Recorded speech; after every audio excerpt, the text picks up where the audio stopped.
জামাতে ইসলামের নায়েবে আমির সৈয়দ আব্দুল্লাহ মোহাম্মদ তাহের অত্যন্ত একটা সত্য কথা বলেছেন বা বাস্তব কথা বলেছেন। সেটি হচ্ছে 5ই আগস্টের 5-6 মাস পর অর্জন কিছুটা ফিকে হয়ে যাচ্ছে জামাত নেতা আব্দুল্লাহ মোহাম্মদ তাহের।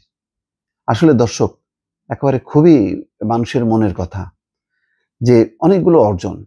একটা হলো যে প্রথম কথা হলো যে শান্তি শৃঙ্খলা, সেই শান্তি শৃঙ্খলাটা নেই। মানুষ মনে করছিল দুইটা জিনিস, যে এই যে অত্যাচার, নির্যাতন, লুটপাট, সমাজ জীবনে যে মাস্তানি, রাহাজানি, সেগুলো কমবে। কিন্তু দেখা গেল যে না, আইন শৃঙ্খলা পরিস্থিতির আশানুরূপ কিন্তু অর্জন হয়নি। তারপরে দ্রব্যমূল্য কমেনি। তাহলে মানুষের তো প্রধান হলো যে তার একটু শান্তিতে থাকা এবং মোটামুটি সে একটু যাতে খেয়ে পরে বাঁচতে পারে। তো ওই দুইটার জায়গার তো কোনো উন্নতি হলো না। রাজনীতি তো পরের কথা, নির্বাচন আগে হলো নাকি পরে হলো সেটা অন্য কথা, এতে কিছু আসে যায় না। একটা যারা একটু বোঝে, হ্যাঁ, একটা রেগুলার গভর্নমেন্ট দরকার, সেটা ঠিক আছে। শেখ হাসিনা নেই এখন, সামনে দেরি হোক, যাই হোক না কেন, অন্তত শেখ হাসিনার মতন আমি ডামি নির্বাচন, দিনের ভোট রাতে হওয়ার মতন নির্বাচন হবে না। ওই ন্যাক্কারজনক, কলঙ্কজনক নির্বাচনের সময় পিছায় গেছে বা ওই দিন শেষ। এখন ভালো নির্বাচন হবে। তো সেই নির্বাচনের অপেক্ষায় মানুষ আছে। কিন্তু তার ইমিডিয়েট যেটা দরকার, যে শান্তিতে একটু চলাফেরা করা, একটু মানে জিনিসপত্রের দাম হু হু করে বাড়তে থাকবে না, নমনীয় সহনীয় অবস্থায় থাকবে এবং সিন্ডিকেটের দৌরাত্ম্য থাকবে না। আজকে জিনিসের দাম, এই তেলের দাম বাড়লো, তো নুনের দাম, কাঁচামরিচের দাম, শাকসবজির দাম, এটা সেটা নিয়ে যে একটা অস্থির অবস্থা ছিল, সেই অস্থির অবস্থাটা অবসান করবে। কিন্তু দেখা গেল এই দুইটা মৌলিক জায়গায় সরকার অনেকটাই ব্যর্থ।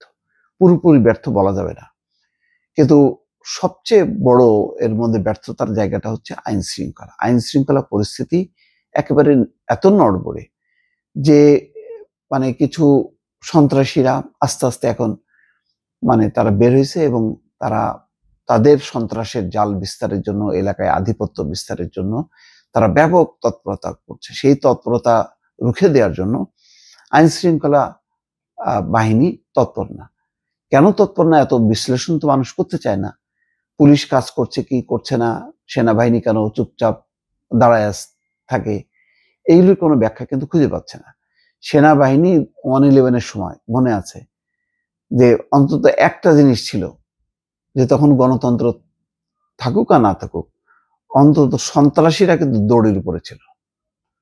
তো সেই দড়ির উপর তারা নেই, বরং তারা উল্টা দৌড়াচ্ছে আইন শৃঙ্খলা বাহিনীকে। পুলিশ অসহায়ত্ব প্রকাশ করছে, সেনাবাহিনী বলছে যে না, আমরা তো ওই মানবাধিকার লঙ্ঘনের মতন কিছু ঘটাবো না। তো এইসব বলার পরে এরা দেখলো যে নারী, এরা তো বেশ নিষ্ক্রিয়। এখন আস্তে আস্তে এরা কিন্তু চড়া হচ্ছে। এখন মাইকে আজান দেওয়ার জন্য যে মাইক ব্যবহার করা হয়, সেই মাইক দিয়ে উস্কায় দেওয়া হচ্ছে, মব তৈরি করা হচ্ছে, একে হেনস্থা করা হচ্ছে, ওকে হেনস্থা করা হচ্ছে। ঢাকা বিশ্ববিদ্যালয়ের মতন জায়গায় সেখানেও ছাত্রীকে হেনস্থা করা হয়। কি অদ্ভুত ঘটনা!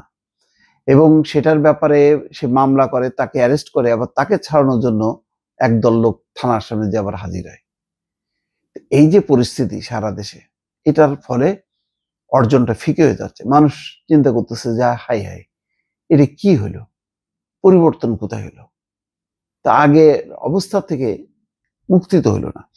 সেই মানুষের মনের কথাটা জামাত নেতা বলছেন, অতুলনীয় ঐক্যের মাধ্যমে গত 5ই আগস্ট দ্বিতীয় স্বাধীনতা অর্জনের কথা বলা হলেও 5-6 মাসের ব্যবধানে সেই অর্জন ফিকে হয়ে যাচ্ছে বলে মন্তব্য করেছেন জামাতের ইসলামীর নায়েবে আমির সৈয়দ আব্দুল্লাহ মোহাম্মদ তাহের। বৃহস্পতিবার রাজধানীর স্কাটন গার্ডেনের লেডিস ক্লাবে এক ইফতার মাহফিলে প্রধান অতিথির বক্তব্যে তিনি এই কথা বলেন। সাংবাদিকদের সম্মানে জামাতে ইসলামীর ঢাকা মহানগর দক্ষিণ শাখা এই ইফতার মাহফিলের আয়োজন করা হয়। তিনি বলছেন, 200 বছরের ব্রিটিশ বেনিয়াদের সঙ্গে সংগ্রাম করে 1947 সালে স্বাধীন হয়েছিলাম, কিন্তু স্বাধীনতা ভোগ করতে পারিনি। 71 সালে লাখো মানুষের আত্মত্যাগ, রক্তের বিনিময়ে আরেকটি ভূখণ্ড, পতাকা, দেশ পেয়েছিলাম, স্বাধীনতা অর্জন করেছিলাম, কিন্তু স্বাধীন হইনি। আমরা 2024 সালে 5ই আগস্ট ঠিক সেই রকম আত্মত্যাগ এবং অতুলনীয় ঐক্যের মাধ্যমে দ্বিতীয় স্বাধীনতা পেয়েছি, কিন্তু 5-6 মাসের ব্যবধানে মনে হয় সেই অর্জনও কিছুটা ফিকে হয়ে যাচ্ছে। তিনি বলছেন যে বাংলাদেশে একটি অবাধ ও সুষ্ঠু নির্বাচন নিশ্চিত করেই আগামী দিনে আমাদের অগ্রসর হতে হবে। এই যে অগ্রসর হইতে হবে, সবকিছু, রাজনৈতিক ঐক্যটাও কি আছে? না, রাজনৈতিক ঐক্যটাও নেই। নির্বাচন আগে হবে নাকি পরে হবে, স্থানীয় নির্বাচন আগে হবে নাকি জাতীয় নির্বাচন আগে হবে, এই নিয়ে নানান বিতর্ক। এর মধ্যে সেকেন্ড রিপাবলিক, নতুন সংবিধান রচনা করো, এই সমস্ত নানান রকম কথাবার্তা বলার মধ্য দিয়ে রাজনৈতিক একটা বিভেদ তৈরি হচ্ছে। দলগুলো, বড় দলগুলো, মানে বিএনপির আভ্যন্তরীণ দ্বন্দ্ব প্রকট হয়ে উঠছে। আবার দেখা যাচ্ছে নতুন দলের সাথে বিরোধটা বাড়ছে। সব মিলায় এই রাজনৈতিক অনৈক্য, আইন শৃঙ্খলা পরিস্থিতির অবনতি, এর মধ্য দিয়ে কিন্তু আস্তে আস্তে যে অর্জনটা, যেই মহান 1 বছরও পার হয়নি তার আগেই কিন্তু এটা তার অভ্যুত্থান বা বিপ্লবের যে একটা মহত্ব, সেটা কিন্তু ফিকে হয়ে যাচ্ছে। সেই কথাটাই আব্দুল্লাহ মোহাম্মদ তাহের উল্লেখ করেছেন। দর্শক, ভালো থাকবেন। আল্লাহ হাফেজ।